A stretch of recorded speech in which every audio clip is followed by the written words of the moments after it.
What's good, everybody? It's your boy, O'Shea Duke Jackson, back at it again with another episode of The Celebrity Junk. Brother Anton Daniels has been going viral a lot lately. In this particular video, has him in trouble with Madame Noir. Now, Madame Noir is also the same people that put up the Listen to Black Women series, where Melissa Ford and we saw Ebony K. Williams on there. And he made a video pretty much insinuating that black women or women above 30 with children are not necessarily the best catch. Okay, I want to play this clip and then let's come back. If she wasn't fucked up, what makes you think that she wouldn't already be taken up by now? You think that she 30, 40, 50 years old and every single guy that ever came across her just missed out on a great thing?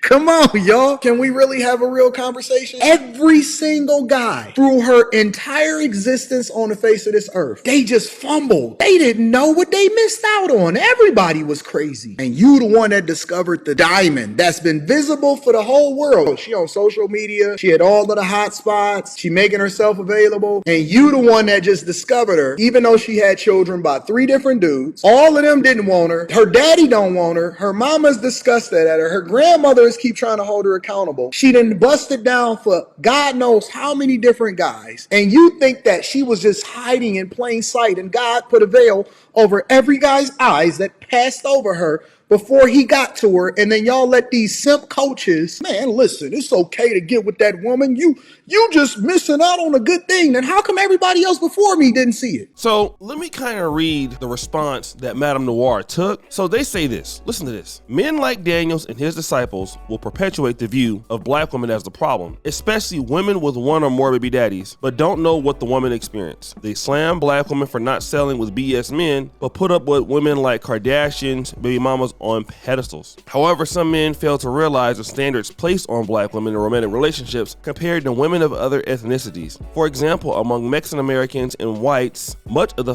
financial responsibilities fall on the men, but it's the opposite for blacks. Additionally, black women find themselves becoming free mental health services for black men in relationships and catering to all their needs, but don't get the same in return from the man. It's like pulling teeth when they ask for love, quality time, emotional availability, maturity. That's called the struggle of. Some black women have witnessed it in their families for generations.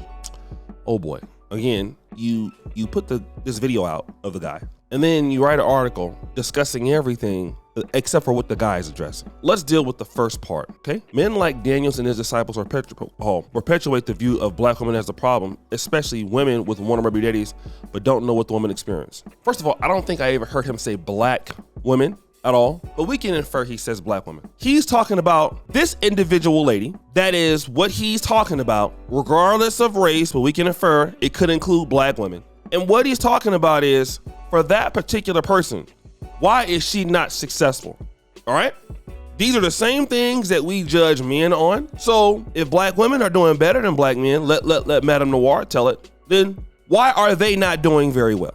Despite life's challenges. This is life. Life is hard. Life is difficult. What do you got to do? You still got to win. Okay?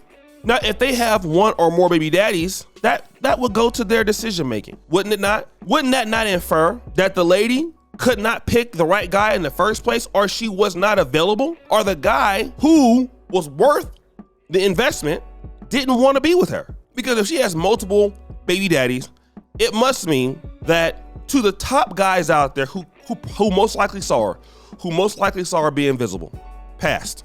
It doesn't matter what they experienced. Want to know why it doesn't matter what they experienced?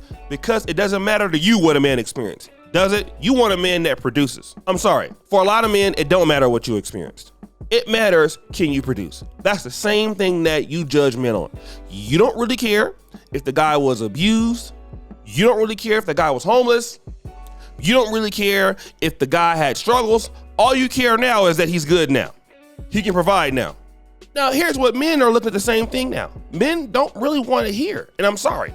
There's no more damsel stuff in distress. It used to be like that until guys figured out that doesn't work. To be a damsel in distress, you end up being an emotional roller coaster, and it's unfortunate for a woman who's experienced harsh things and terrible things in her life, for sure. Any woman experiencing calamity or, in her life previously, that's terrible. But that's not a parameter for why a man would select you because you have all these problems and maybe I can be your solution. No successful man has time for that. All right? You can't get the job done, you're not going to be there. Same thing with a man. If a man can't get the job done, he will not be there. So black women don't settle for BS men, but put up women like the Kardashians on pedestals. What? How many men even have an opportunity to date a lady like Kim Kardashian? Like, that doesn't even make any sense. Even if you could put her on a pedestal, you can't even access her. Next. So men fail to realize the standards placed on black women in romantic relationships compared to women of other ethnicities. For example, Mexican Americans and whites, much of the financial responsibility falls on the men, but it's the opposite for blacks. Okay. I just watched a podcast right there on Madame Noir with Melissa Ford, who emphatically told black women to go out and get other races of men. Want to know what the problem with that was? It's not very successful for black women. And what they'll say is, well, the reason why I don't do it, I'm race loyal. Yeah, there are a lot of black women that do interracial dating, but it doesn't seem like, per statistics that I've seen, that black women do that the least. Okay. It could be a perception of how relationships should work, which we're not dealing with, because the top black women don't worry about financial responsibilities if they know how to get a man, if they know how relationships work. They don't worry about that. And I would say that parameter is not even based on beauty. It's based on their willingness to work with the man and appreciate a man that they can partner with. Because you have black women, you have black women all over the country that are married, that have successful marriages with a man that's doing very well. And we can all argue about, how good she looks and all of that stuff, right? So you have black women who are still winning besides that. It's a mental attitude adjustment they have made towards being in a relationship with a man. They also want to give as much as they want to take instead of just getting all the time. Then you say black women find themselves becoming free mental health service for black men in relationships and cater to all their needs. See, this is why blogs like this. First of all, if you happen to become that for somebody, what does that mean? You are what you attract, okay?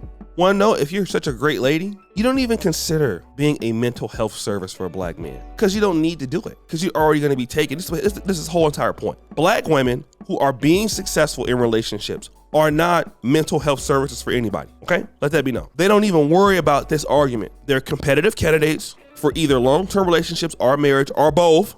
So they attract the men in their life that are stable. And this is not to say that, as humans, we don't have problems and things don't get difficult, because they do. But largely, they don't have to worry about that. Want to know who has to worry about what you're talking about? People who are not good for long-term relationships with quality people.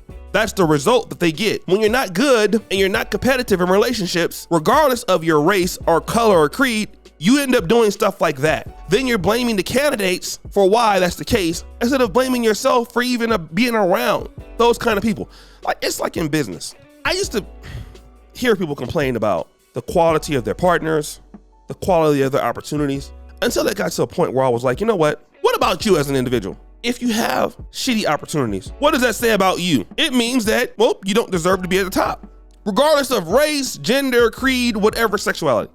She's making an argument for people who are unsuccessful. And we have black women in America that this doesn't apply to anything in their life. There are black women out there that she is talking about this stuff, trying to defend the indefensible. And some black women are like, I don't even know what she's talking about. What is this? Yeah, there's struggles everywhere for people who are struggling. You don't have to like it, but it's true. When you're not good, you go through things like this. And you want to defend what he's talking about, because what he's saying is it's not good. Tia Mowry comes out and say that it's trash men in the dating market. You don't write an article about that, do you? No, you don't. When a guy comes out and says, listen, you're 30, 40, 50, and nobody's really paying any attention to you long term, you might be phenomenal in one area, but you're not phenomenal to what you're trying to get. It means that you should adjust your strategy.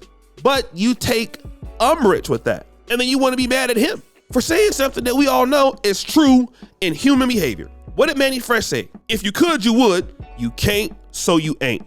Bottom line, it's the end of story. I wanted to go to Stanford University. Guess what? Ain't got no grades to go there. Guess what? I never went either. Does that make it bad? No, but it does make it true, doesn't it? Absolutely. So guys, what do you think? It's your boy, Cedric Jackson, back at it again with another episode of The Celebrity Junk. Appreciate you for all you do, secure the bill. We're out.